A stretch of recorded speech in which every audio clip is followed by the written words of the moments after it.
আমার চ্যানেলে স্বাগত বন্ধুরা। আজ 2026 সালের ম্যাথ এসএলএসটি পরীক্ষার নতুন অঙ্ক নিয়ে চলে এসেছি। আজকে যে অঙ্কটি করব সেটি রিং অধ্যায়ের ওপর।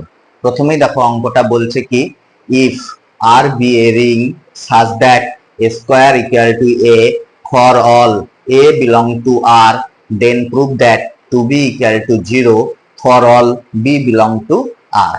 এই অঙ্কটি আমরা খুব দ্রুত সমাধান করব। এই অঙ্কটি সমাধান করতে গেলে প্রথমেই আমরা কি করব, বি বিলং টু আর বলেই দেওয়া আছে, তাহলে এখান থেকে আমরা বলতে পারি B plus B belong to R, B cross B belong to R.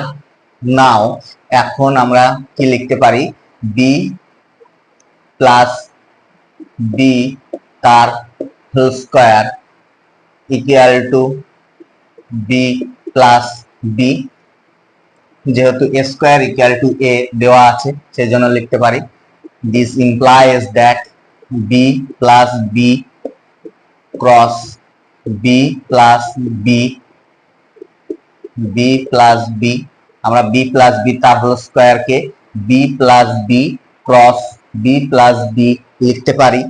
Implies that, গুণ যদি ছড়িয়ে দিই তাহলে পাবো B square plus B square plus এই বি দিয়ে যদি গুণ করি B square plus B square equal to B plus B.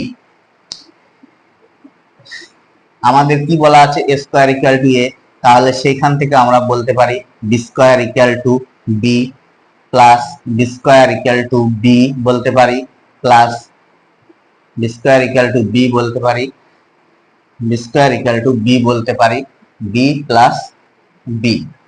তাহলে এটা কত পেলাম, 4b, আর ইকুয়াল টু এটা কত 2b। উভয় দিক থেকে 2b আমরা যদি বিয়োগ করে দিই তাহলে এটা পাবো, বিয়োগফলের রেজাল্টটা 2b ইকুয়াল টু 0। আমাদের 2b ইকুয়াল টু 0 প্রমাণ করতে হবে। For all B belong to R, proved, প্রমাণিত। এইটুকু করলেই তোমরা 2 নম্বর পেয়ে যাবে। যদি ভালো লাগে চ্যানেলটি লাইক এবং সাবস্ক্রাইব করে দেবে, আরো ভালো লাগলে শেয়ার করে দেবে। ধন্যবাদ।